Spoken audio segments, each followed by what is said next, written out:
Welcome, welcome. All we do is win here at the Shine Institute. Hey, welcome, welcome.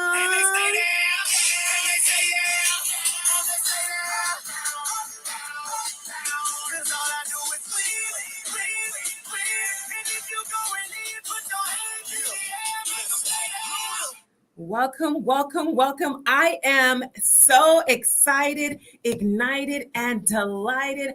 I have a king in the building today, a kingdom man by the name of Kevin Wayne Johnson. I am not going to even try to introduce him. I'm going to allow him to introduce himself as the founder and chief visionary of the Johnson Leadership Group. Please, Kevin Wayne, please introduce yourself to our listening audience. All right. Well, thank you so much, Tish, first and foremost, for the invitation and the wonderful work that you're doing. Thank you. I'm a native of Richmond, Virginia, and have been living in the Washington, D.C.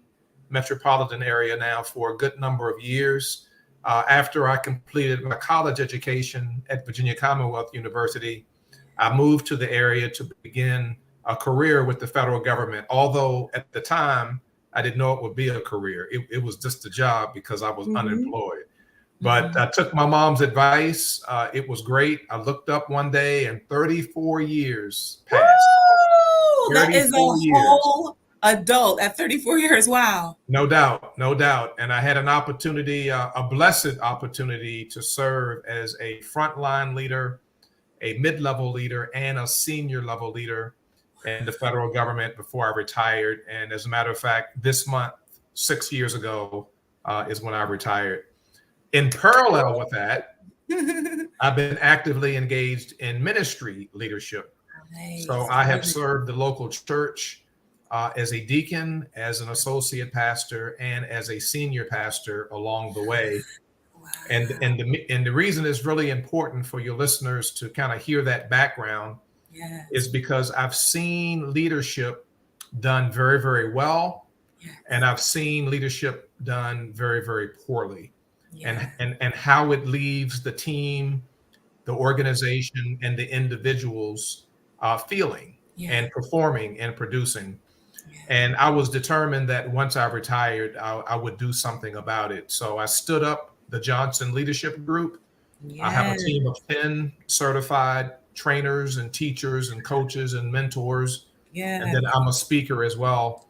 All things leadership, executive coaching, leadership assessment tools, and even some diversity, equity, and inclusion training as well.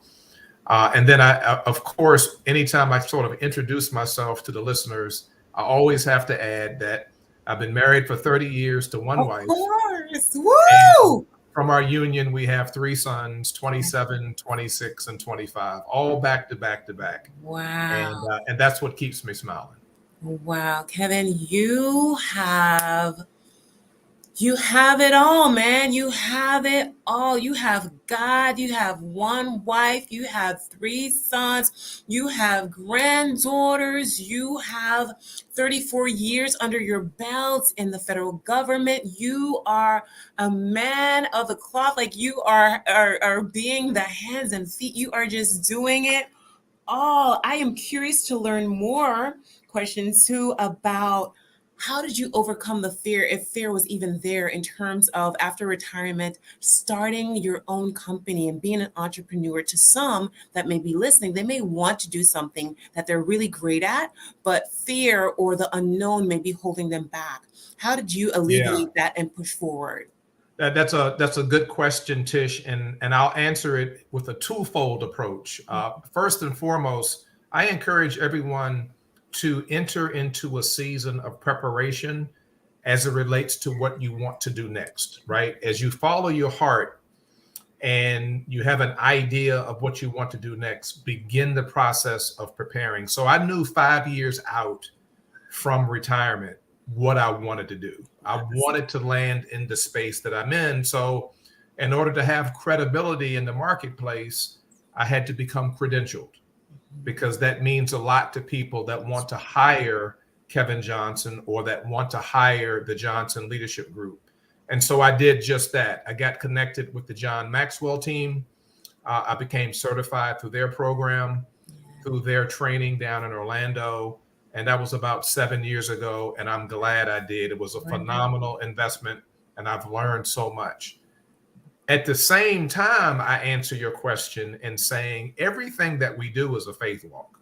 It is. It is. we don't really know what the outcome is going to be. We hope for landing on green pasture. We hoped to hit that bullseye on the target, but it's all a faith walk. So I tell people all the time, do it scared. Yeah. It's okay to be trembling and shaking and your voice cracking. It's okay. Just do it scared, right? Because everything we do is a faith walk. So I have nothing but very, very high expectations that our company will grow. We already have the evidence 5 years in. We're already global, and we're doing work, of course, here in the United States. I had no doubt, but that doesn't mean it's easy. Oh, that's right. It is lots of work. God knows. It is work. There are a lot of there are more no's than yeses. Yes. There are more unreturned phone calls than there are returned phone calls, and there are way more unanswered emails. Oh, yeah. Than people respond. So you just have to deal with that, and then you keep pressing, you keep going forward, and you do it scared. Yes. I have a friend, he's in California, and I will just share, I will piggyback. I could not say it any better. I think, doing it scared is it needs to be coined. Just do it. Just do it scared. And he says, every no gets me closer to my yes. And so it's okay. It may not be for everyone, but there are people for you. And I'm glad that you're succeeding at 5 years with your organization. And I cannot wait to get to this question. I'm not going to rush it. I'm going to go in order. Leadership. As you shared on the website, you have adopted and embraced Myles Munroe's definition of leadership. Why did you find it necessary to adopt that definition as opposed to creating your own? Because I have studied the topic of leadership for well over 2 decades. When I say study it, I mean just that. Read up on it, research it, do some analysis, take a look at the data. And I've also listened to different leadership, quote unquote, experts as they speak around the country and around the world. And I just developed an alignment, if you would, with Dr. Myles Munroe, because he's the founding pastor, him and 4 others. So there were 5 founders of the Faith Bahamas International Ministries in Nassau, Bahamas. But the Bahamas is a relatively small nation, a small country. But Dr. Myles Munroe's presence was felt and seen global around the world. And not just that, but he was speaking and teaching and training from the perspective of having a brilliant business mind, while at the same time honoring his role as a pastor and helping people understand biblical principles, because quite frankly, everything that we know about leadership comes from Scripture. Yes. But there's only a handful of people out here on the circuit that are willing to give the Bible the credit. Yes. Most of them have their audience thinking that it's something that they came up with. That's right. And so Dr. Myles Munroe was never hesitant in quoting the source, but he had a brilliant business mind. Powerful. And so I align with him also because in my spiritual journey, one of the first books that I read that helped me in my spiritual journey was a book that was written by Dr. Myles Munroe, Understanding Your Potential. Powerful paperback book. 1993. I'm taking you way, way back, is when I read that book. And it was a difference maker. I didn't know who he was at the time, but it was a difference maker. And I've had a chance to visit his church a couple of times and meet some of the fellow founding members. As a matter of fact, last year when we were in Nassau, Bahamas, I got a chance to hang out with one of them for a couple of days and meet the current pastor as well. So it's a very personal connection. I mean, we lost him back in 2014 to a tragic plane accident. But I just believe his spirit is continuing to live on, and it's just made a difference. So that's why I posted it on my website, because it gets into passion, it gets into inspiration, it gets into desired outcome, all the things that make up what it is to be a great leader is really self-contained in that one definition, above and beyond any other definition I've ever read. Yes. I mean, Miles Monroe, whoo, I cannot wait for that great reunion, because that man was just, I haven't seen any other pastor like him ever. Right. He was so humble. He came from humble beginnings. He believed God, he adored his wife. I loved how he loved his wife.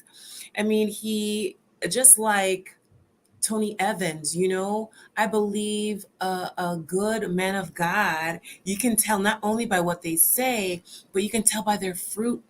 Yep. His children are now, they have that legacy. They're also following in his footsteps and doing very well.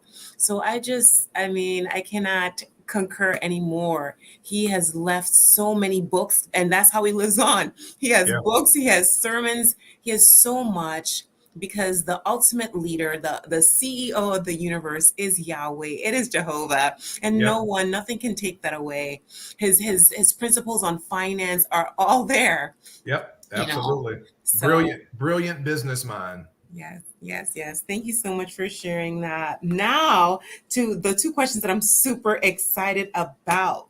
The first one is, you authored a book, Leadership with a Servant's Heart, Leading in Your Workplace. I love servant leadership. Please share steps on how a supervisor, manager, director, executive, how can someone who manages people improve on their leadership skills and ultimately become that servant leader? Well, the simple answer is getting to know your people that you are entrusted to lead. But here's the humane part of leadership: being open and receptive enough so that your people get to know you. Oh, you are dropping bombs, Kevin. Now we're not talking necessarily about becoming friends, quote unquote. Yeah. But there's nothing wrong with a leader presenting himself or herself as friendly and approachable. Because contrary to what the business schools teach us, the people that we are entrusted to lead have already made the assumption and given you the credit because you have the position and you have the title. Yes. Your credibility comes in the fact that you have that title, you have that position. People give leaders the benefit of the doubt that you know your stuff. You're in charge. Okay. Yeah. Now, people know you're in charge. You don't have to remind them of that. Now we're on our way to developing relationships through dialogue, conversation, development, resources, and just presenting yourself friendly and approachable. None of what I just said makes you weak as a leader. It makes you human. It does. And I'm gonna be with a group on Friday, all day Friday, and I'm gonna unpack that, because these are the senior most leaders within this particular organization, and they need to hear it from an outside, neutral third party about what leadership is all about. We know that you're a subject matter expert. We appreciate that. We give you an ovation. Congratulations. We'll even bow down to you. Now, how are you making the people feel? Yes. I mean, That do they? psychological, emotional safety is everything. Absolutely. And see, people don't necessarily say it. Yes. We have organizations and teams filled with people that are internalizing how they really feel. Yes. They're not going to say anything. They Yes. need their check. But Yes. we want leaders to be open and receptive and to be more human in Yes. terms of making sure that people know that their contributions are valued, their Yes. opinions will be heard, that will become much, much better listeners, and that we demonstrate that we give a care, Oh, yeah. that they showed up. Yeah. That Tish is leadership with a servant's heart. It's not weak. Absolutely. It's not being a doormat. It's not tiptoeing through the tulips. It is being a leader.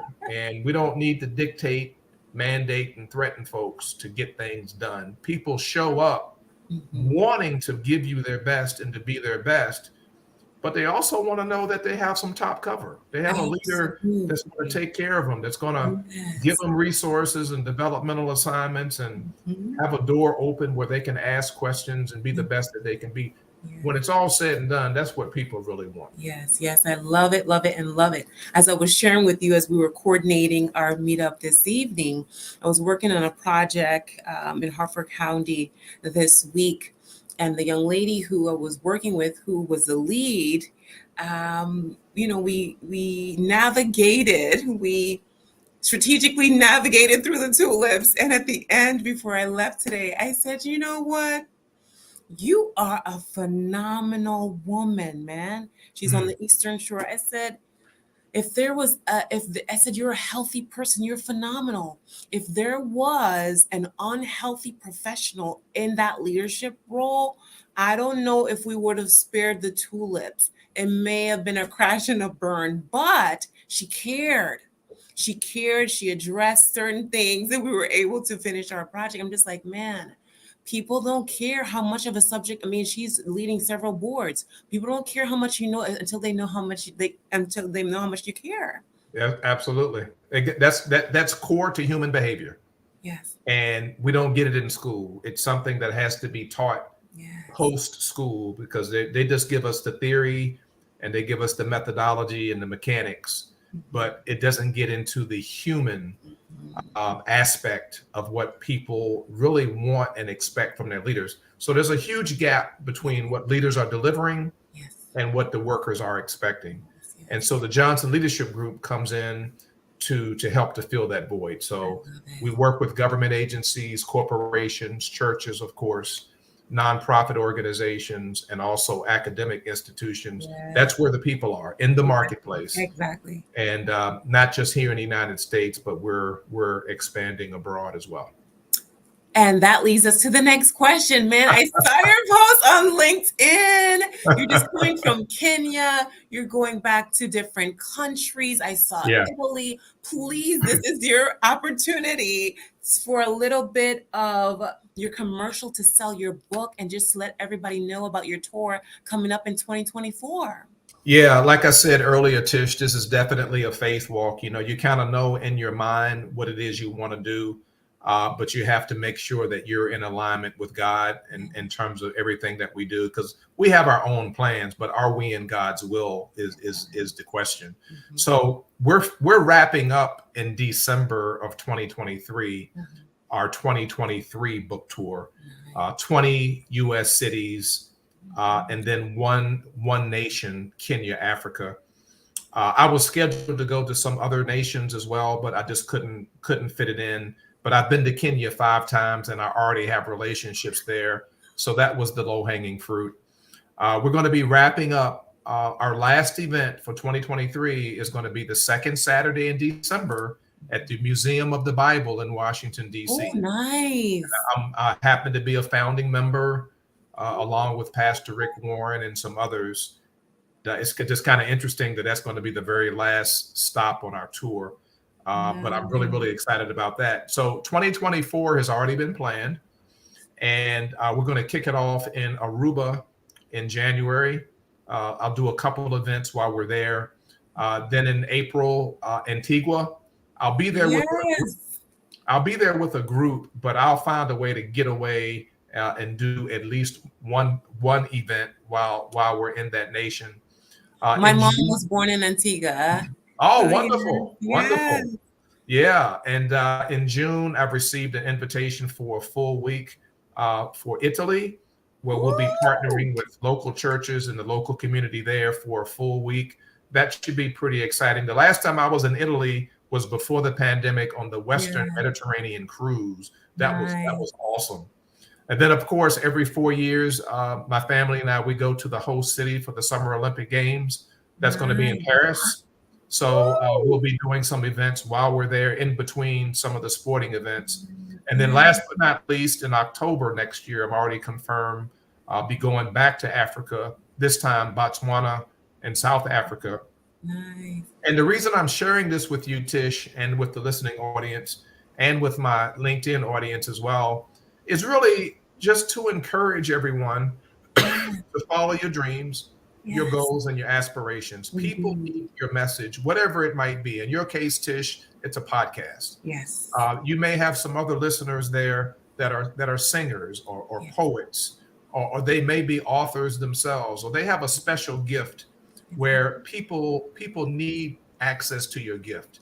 I just happen to have the spiritual gift of teaching. And I have the spiritual gift of leadership. I just know a thing or two about how to teach and how to instruct and train, and also on the topic of leadership. These are gifts that come from God. They're spiritual gifts. And I would add a couple more gifts, Kevin Wayne.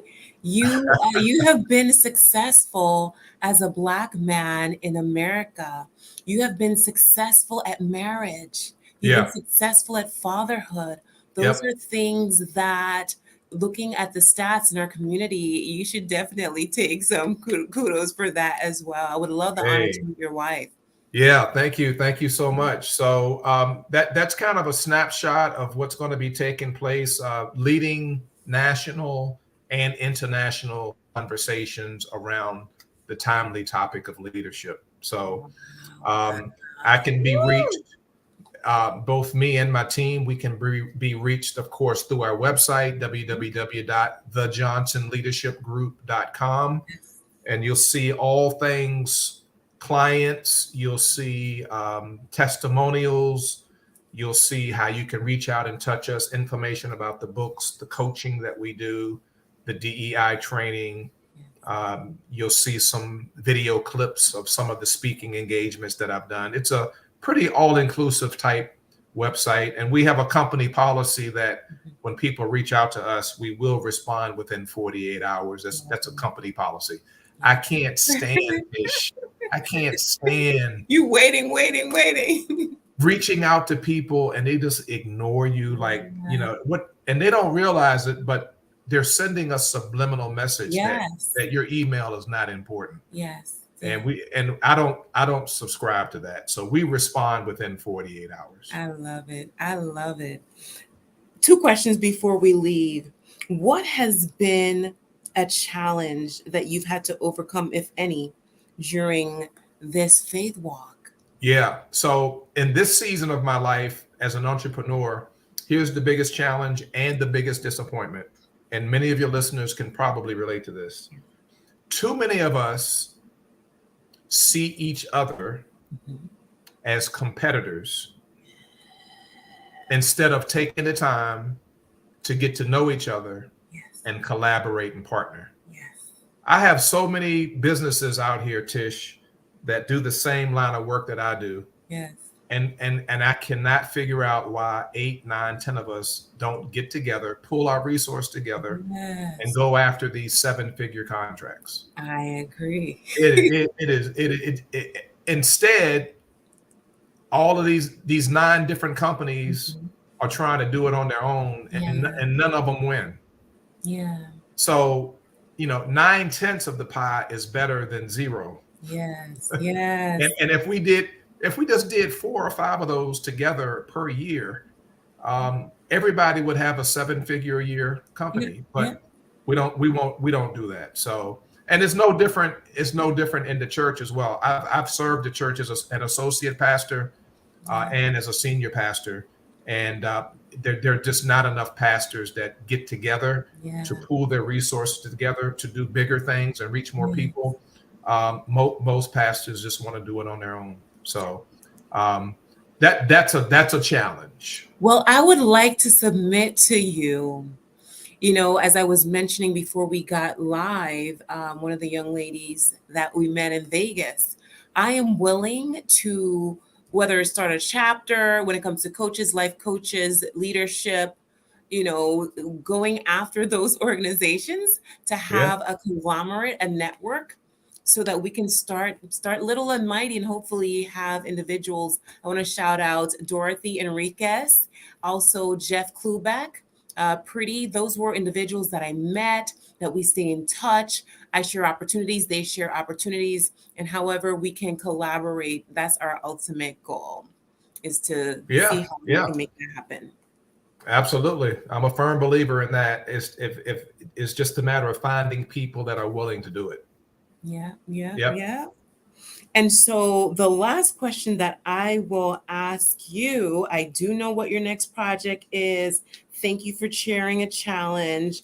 I would like to know your 3 greatest accomplishments. You have done a lot, but in your Hall of Fame, what would you say are your top 3? Oh, but that's the easiest question of all, Tish. So the top 3 is love the Lord. Yes. Right? Stay married for a lifetime to one spouse, in my case, right. one wife. Yeah. Be a phenomenal father, because you mentioned the word earlier, legacy. I want my boys to understand what it means to be a great husband and a great father. So guess what? I have to lead the way. They have to see me. They have to watch me. They have to see what I do that will help them along the way. Those are by far the top 3. I love it. I love it. I love it. And you're right. That's it. That's it. In that order. In that order. Sometimes my sons will say, well, how come we're not number 2? I say, well, listen, you wouldn't be here if it wasn't for number 2. That's right. That's right. That's so right. Your mom comes before you, because without her, there would be no you. That's right. That's right. That's so true. And that helps marriages sustain and last when it's in that kingdom order. Yep. I would love for you to share your website again so that our people can get in touch with you. They can call you to help those executives get it right, to show that heart when it comes to their people. Let's hear it. All right. So it's www.thejohnsonleadershipgroup.com. And the name of the company is the Johnson Leadership Group. We're based in Clarksville, Maryland, just north of our nation's capital, just south of the city of Baltimore. Or at your disposal, whatever we can do to help support and advocate. Give us a call and we'll have a conversation. Yes, I do want to also add, please go out and get the book, listeners. Leadership with a Servant's Heart, Leading in Your Workplace. You want to make sure that you pick that. And where can they find the book?